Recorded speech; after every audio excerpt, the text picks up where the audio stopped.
News first channel ವೀಕ್ಷಕರಿಗೆ ಭವಿಷ್ಯ ಈ ದಿನ ಕಾರ್ಯಕ್ರಮಕ್ಕೆ ಸ್ವಾಗತ.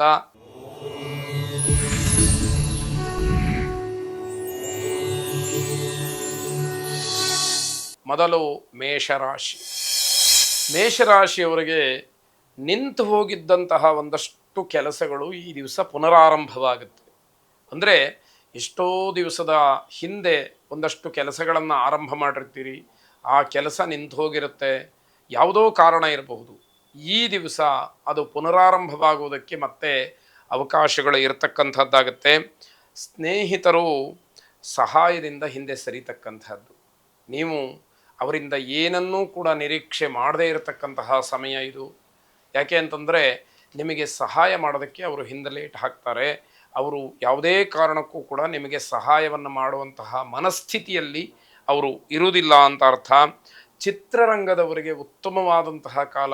ಚಿತ್ರರಂಗ ಕ್ಷೇತ್ರದಲ್ಲಿ ಯಾರು ಕೆಲಸ ಮಾಡ್ತಾ ಇದ್ದೀರಿ ಅವರಿಗೆ ಬಹಳ ಉತ್ತಮವಾದಂತಹ ದಿವಸ ಇದು ಅಂತ ಹೇಳಬೇಕು. ನಿಮಗೆ ಯಾವ ಯಾವ ರೀತಿಯಲ್ಲಿ ಅನುಕೂಲತೆಗಳು, ನಿಮ್ಮ ನಿರೀಕ್ಷೆಗಳು, ನಿಮಗೆ ಆಗಬೇಕಾದಂತಹ ಕೆಲಸಗಳು, ನಿಮ್ಮ ಅಪೇಕ್ಷೆ ಇವೆಲ್ಲವೂ ಕೂಡ ಈಡೇರೋದಕ್ಕೆ ಸುಸಮಯ ಅಂತ ಹೇಳುವಂಥದ್ದು. ಗುತ್ತಿಗೆದಾರರಿಗೆ ಹಿನ್ನಡೆಯಾಗುತ್ತೆ. ಯಾರು ಕಾಂಟ್ರಾಕ್ಟರ್ಸ್ ಇದ್ದೀರಿ ಅವರಿಗೆ ಸ್ವಲ್ಪ ಹಿನ್ನಡೆಯಾಗ್ತಕ್ಕಂಥದ್ದು.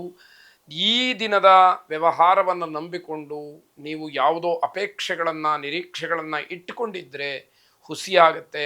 ಹಾಗಾಗಿ ಈ ದಿವಸದ ಬಗ್ಗೆ ಸ್ವಲ್ಪ ಎಚ್ಚರಿಕೆಯನ್ನು ವಹಿಸಬೇಕಾಗತ್ತೆ. ಅನುಭವಿಗಳ ಮಾತು ನಿಮಗೆ ವಿರುದ್ಧವಾಗಿ ಪರಿಣಮಿಸುತ್ತೆ. ಯಾರೋ ಅನುಭವಿಗಳು ನಿಮಗೊಂದಷ್ಟು ಸಲಹೆಗಳನ್ನು ಕೊಡ್ತಾರೆ, 4 ಹಿತವಚನಗಳನ್ನು ಹೇಳ್ತಾರೆ, ಆ ಮಾತು ಸತ್ಯ ಎಂಬುದಾಗಿ ನೀವು ನಂಬಿದರೆ ಅದು ನಿಮಗೆ ವಿರುದ್ಧವಾಗಿ ಫಲಿತಾಂಶವನ್ನು, ಪರಿಣಾಮವನ್ನು, ಪ್ರಭಾವವನ್ನು ಬೀರತಕ್ಕಂಥದ್ದಾಗುತ್ತೆ. ಹಾಗಾಗಿ ಮತ್ತೆ ಮತ್ತೆ ಆ ವಿಷಯಗಳನ್ನು ಆಲೋಚನೆ ಮಾಡಿ ನಿರ್ಧಾರಗಳನ್ನು ಮಾಡುವಂತಹದ್ದು. ಹಣದ ವಿಚಾರದಲ್ಲಿ ಕೋಪ ಬರುತ್ತೆ. ಹಣ ನಿಮಗೆ ಸಂದಾಯವಾಗಬೇಕು, ನಿಮಗೆ ಸೇರಬೇಕು ಅಂತಕ್ಕಂತಹ ಅಪೇಕ್ಷೆ ಇದ್ದರೆ ಅದು ಸಕಾಲಕ್ಕೆ ನೀವು ಅಂದುಕೊಂಡಂತಹ ಪ್ರಮಾಣದಲ್ಲಿ ನಿಮಗೆ ಸೇರಲಿಲ್ಲ ಅನ್ನುವಂತಹ ವಿಚಾರ ಸಿಟ್ಟಿಗೆ ಕಾರಣವಾಗುತ್ತೆ. ಆದರೆ ಆ ಸಿಟ್ಟು ಹಣವನ್ನು ತಂದುಕೊಡುವುದಿಲ್ಲ. ತಾಳ್ಮೆಯಿಂದ ಸರಿಯಾದಂತಹ ರೀತಿಯಲ್ಲಿ ಮಾತುಕತೆಯನ್ನು ಆಡಿದಾಗ ಮಾತ್ರ ನಿಮ್ಮ ವ್ಯವಹಾರ ಸರಿಯಾಗ್ತಕ್ಕಂಥದ್ದಾಗುತ್ತೆ. ಗುರು ದತ್ತಾತ್ರೇಯರನ್ನು ಮನಸಾರೆ ಪ್ರಾರ್ಥನೆ ಮಾಡಿ, ಜಟಾಧರಂ ಪಾಂಡುರಂಗಂ ಶೂಲಹಸ್ತಂ ಕೃಪಾನಿಧಿಂ ಸರ್ವರೋಗ ಹರಂ ದೇವಂ ದತ್ತಾತ್ರೇಯ ಮಹಂ ಭಜೆ ಎಂಬತಕ್ಕಂತಹ ಶ್ಲೋಕ ಮಂತ್ರದಿಂದ ದತ್ತಾತ್ರೇಯರನ್ನು ಪ್ರಾರ್ಥನೆ ಮಾಡಿ ಮಾನಸಿಕವಾಗಿರತಕ್ಕಂತಹ ಗೊಂದಲಗಳು ದೂರವಾಗಲಿ, ತಾಳ್ಮೆ ಪ್ರಾಪ್ತವಾಗಲಿ, ಶುಭವಾಗಲಿ. ವೃಷಭ ರಾಶಿ.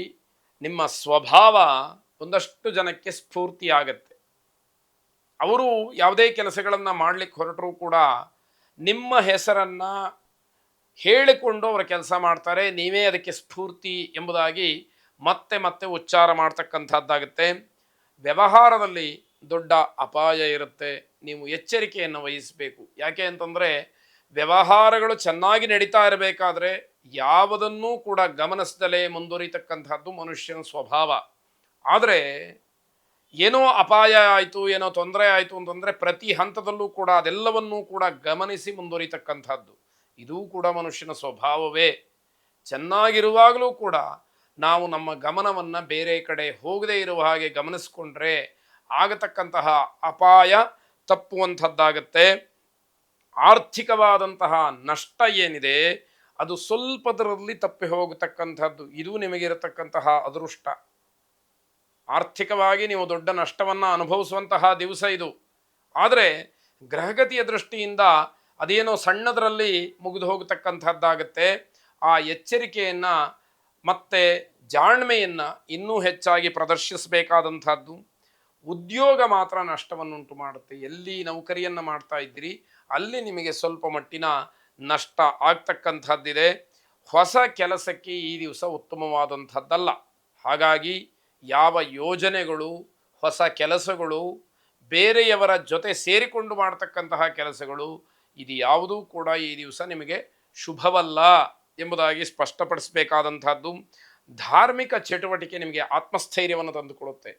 ಧರ್ಮ ಕಾರ್ಯ ಪ್ರವೃತ್ತರಾದರೆ ಭಗವಂತನ ಧ್ಯಾನ, ಭಜನೆ, ಪೂಜೆ, ಹೋಮ, ಹವನ ಅಥವಾ ಯಾವುದಾದ್ರೂ ವಿಶೇಷ ಕ್ಷೇತ್ರಗಳಿಗೆ ದರ್ಶನಕ್ಕಾಗಿ ಭೇಟಿ ಇವೆಲ್ಲವೂ ಕೂಡ ನಿಮಗೆ ಆತ್ಮಸ್ಥೈರ್ಯವನ್ನು ಹೆಚ್ಚು ಮಾಡ್ತಕ್ಕಂಥದ್ದು. ಯುಕ್ತಾಯುಕ್ತತೆಗಳನ್ನು, ಯಾವುದು ಒಳ್ಳೆಯದು ಯಾವುದು ಕೆಟ್ಟದು, ಈ ರೀತಿ ಸಾಧಕ ಬಾಧಕಗಳನ್ನು ಆಲೋಚನೆ ಮಾಡ್ತಕ್ಕಂತಹ ಶಕ್ತಿ ನಿಮಗೆ ವೃದ್ಧಿಯಾಗ್ತಕ್ಕಂತಹದ್ದಿದೆ. ಉಮಾಮಹೇಶ್ವರರ ಆರಾಧನೆಯನ್ನು ಮಾಡಿ ಶುಭವಾಗಿ. ಮಿಥುನ ರಾಶಿ, ಸಹೋದ್ಯೋಗಿಗಳ ಸಹಕಾರ ಇರುವುದಿಲ್ಲ, ಬಹಳ ಬೇಸರವಾಗುತ್ತೆ. ನಿಮ್ಮ ಜೊತೆಯಲ್ಲಿ ಯಾರು ಕೆಲಸ ಮಾಡ್ತಾರೆ ಅವರು ನಿಮಗೆ ಯಾವುದೇ ರೀತಿಯ ಬೆಂಬಲವನ್ನು ಸೂಚಿಸುವುದಿಲ್ಲ, ಬೆಂಬಲವನ್ನು ಕೊಡುವುದಿಲ್ಲ. ಅವರ ಸಹಾಯ ಸಹಕಾರ ಎಲ್ಲವನ್ನ ಕೂಡ ನೀವು ಮರಿಬೇಕಾದಂತಹ ದಿವಸವಾಗುತ್ತೆ ಇವತ್ತು. ಹಾಗಾಗಿ ಮನಸ್ಸಿನ ಮೇಲೆ ಅದು ತುಂಬ ದುಷ್ಪರಿಣಾಮ ಬೀರುತ್ತೆ, ತುಂಬ ಬೇಸರವಾಗುತ್ತೆ, ನೋವಾಗುತ್ತೆ. ಆದರೂ ಬೇರೆ ದಾರಿ ಇಲ್ಲ, ಅದೆಲ್ಲವನ್ನ ಅನುಭವಿಸಿಯೇ ತೀರಬೇಕಾದಂಥದ್ದು. ಮಧುಮೇಹಿಗಳಿಗೆ, ಶುಗರ್ ಪ್ರಾಬ್ಲಮ್ ಇರತಕ್ಕಂಥವ್ರಿಗೆ ತುಂಬ ಸಮಸ್ಯೆ ಆಗುತ್ತೆ. ಜಾಗ್ರತೆಯನ್ನು ವಹಿಸಿ. ಮತ್ತು ಆ ತೊಂದರೆ ನಿಮಗೆ ಬಹಳ ಮಟ್ಟಿಗೆ, ನಿಮಗೆ, ಮನೆಯವರಿಗೆ ಎಲ್ಲರಿಗೂ ಕೂಡ ಒಂದು ರೀತಿಯಲ್ಲಿ ಅಪಾಯಕಾರಿ ಅಂತ ಹೇಳುವಂಥದ್ದಾಗತ್ತೆ. ಮನೆಯವರಿಗೆ ಆತಂಕ. ಸಾಯಂಕಾಲದ ಹೊತ್ತಿಗೆ ಏನೋ ಒಂದಷ್ಟು ಸಮಾಧಾನ ಸಿಕ್ಕಬಹುದು, ಆದರೆ ಇಡೀ ದಿನ ಬಹಳ ದೊಡ್ಡ ಆತಂಕ ಆಗ್ತಕ್ಕಂಥದ್ದಾಗತ್ತೆ. ಯಾರನ್ನೂ ಕೂಡ ಅತಿಯಾಗಿ ನಂಬಬಾರದು. ಯಾಕೆ ಅಂತಂದರೆ ನಂಬಿಕೆಯ ಮೇಲೆ ಈ ಪ್ರಪಂಚ ಇರತಕ್ಕಂಥದ್ದು. ಅದಕ್ಕೆ ಒಂದು ಇತಿಮಿತಿ ಅಂತಕ್ಕಂಥದ್ದು ಇರುತ್ತೆ. ಯಾವ ವಿಷಯದಲ್ಲಿ ಯಾರನ್ನ ಎಷ್ಟು ನಂಬಬೇಕು ಅಂತಕ್ಕಂಥದ್ದು ಒಂದು ಚೌಕಟ್ಟಿರುತ್ತೆ. ಅದನ್ನು ಮೀರಿಯೂ ಕೂಡ ನಾವು ಹಾಗೆ ಅಂತ ಹೇಳಿ ಅಂದುಕೊಂಡ್ರೆ ಆಗತಕ್ಕಂತಹ ತೊಂದರೆಯನ್ನು ಖಂಡಿತವಾಗಿ ಅನುಭವಿಸಬೇಕಾದಂಥದ್ದು. ಮಕ್ಕಳ ಬಗ್ಗೆ ಕಾಳಜಿಯನ್ನು ವಹಿಸಿ. ಮಕ್ಕಳಿಂದ ನಿಮಗೆ ತೊಂದರೆಯಾಗ್ತಕ್ಕಂಥದ್ದಿದೆ, ಅದನ್ನು ಸರಿಯಾಗಿ ನೀವು ಗಮನಿಸಲಿಲ್ಲ ಅಂತಾದರೆ ನಿಮಗೆ ತೊಂದರೆಯಾಗ್ತಕ್ಕಂಥದ್ದಿದೆ. ವಿಷ್ಣುತ್ರಯೀ ಮಂತ್ರವನ್ನು ಜಪಿಸಿ. ಅಂದರೆ ವಿಷ್ಣುತ್ರಯೀ ಮಂತ್ರಗಳು ಅಂತಂದರೆ ಅಚ್ಯುತಾಯ ನಮಃ, ಅನಂತಾಯ ನಮಃ, ಗೋವಿಂದಾಯ ನಮಃ ಎಂಬುದಾಗಿ 12 ಬಾರಿ ಪಠನವನ್ನು ಮಾಡಿ ಶುಭವಾಗಿ. ಕರ್ಕಾಟಕ ರಾಶಿ, ಮನೆಗೆ ಗಣ್ಯ ವ್ಯಕ್ತಿಗಳು ಬರುವಂಥದ್ದು. ನಿಮಗೆ ಒಂದು ಕಡೆ ಆತಂಕ, ಮತ್ತೊಂದು ಕಡೆ ಆಶ್ಚರ್ಯ, ಇನ್ನೊಂದು ಕಡೆ ಸಂತೋಷ. ಹೀಗೆ ಹಲವಾರು ರೀತಿಯಲ್ಲಿ ನಿಮ್ಮ ಮನೆಯ ವಾತಾವರಣವನ್ನು, ನಿಮ್ಮ ಮನಸ್ಸಿನ ಸ್ಥಿತಿಯನ್ನು ಬದಲಾವಣೆ ಮಾಡ್ತಕ್ಕಂತಹ ಸಂದರ್ಭ. ಮನೆಯಲ್ಲಿ ಸಂತೋಷದ ವಾತಾವರಣ ಇರುತ್ತೆ. ದೊಡ್ಡ ಮನುಷ್ಯರು ಅಥವಾ ಹೆಸರನ್ನು ಮಾಡಿರ್ತಕ್ಕಂಥವ್ರು ನಮ್ಮ ಮನೆಗೆ ಬಂದರು, ನಮ್ಮನ್ನು ಭೇಟಿಯಾದರು, ನಾವು ಅವರನ್ನು ಭೇಟಿಯಾದ್ವಿ ಅಂತಕ್ಕಂತಹ ಒಂದು ಆತ್ಮತೃಪ್ತಿ, ಸಂತೋಷದ ಭಾವ ನಿಮಗಿರ್ತಕ್ಕಂಥದ್ದು. ವ್ಯವಹಾರದಲ್ಲಿ ದೊಡ್ಡ ಸಾಧನೆಯನ್ನು ಮಾಡಲಿಕ್ಕೆ ಅವಕಾಶಗಳಿರುತ್ತೆ. ಹಾಗಾಗಿ ಯಾರ ಭೇಟಿಯಾಗುತ್ತೋ ಅವರಿಂದ ಇರತಕ್ಕಂತಹ ಸಂಪರ್ಕದಿಂದ ಒಳ್ಳೆಯ ಕೆಲಸಗಳನ್ನು ಮಾಡಿ, ಸಮಾಜಮುಖಿಯಾದಂತಹ ಕೆಲಸಗಳು, ಸಾರ್ವಜನಿಕವಾದಂತಹ ಕೆಲಸಗಳು, ನಿಮ್ಮ ಅಭ್ಯುದಯದ ಜೊತೆಗೆ ಸಮಾಜಕ್ಕೂ ಕೂಡ ಅದು ಮಾದರಿಯಾಗತಕ್ಕಂತಹ ಕೆಲಸವಾಗಲಿ ಅಂತಕ್ಕಂಥದ್ದು. ಸರ್ಕಾರಿ ನೌಕರರಿಗೆ ಬಡ್ತಿ ಸಿಗ್ತಕ್ಕಂಥದ್ದು. ನಿಮ್ಮ ಪರಿಶ್ರಮ, ಇಲ್ಲಿಯವರೆಗಿನ ಅನುಭವ, ಸೇವೆ ಇವೆಲ್ಲವನ್ನ ಪರಿಗಣಿಸಿ ನಿಮಗೆ ಬಡ್ತಿಯನ್ನು ಹೇಳ್ತಕ್ಕಂಥದ್ದು, ಕೊಡ್ತಕ್ಕಂಥದ್ದಾಗುತ್ತೆ. ಗೋಮಾತೆಯನ್ನು ಆರಾಧನೆ ಮಾಡಿ ಶುಭವಾಗಿ.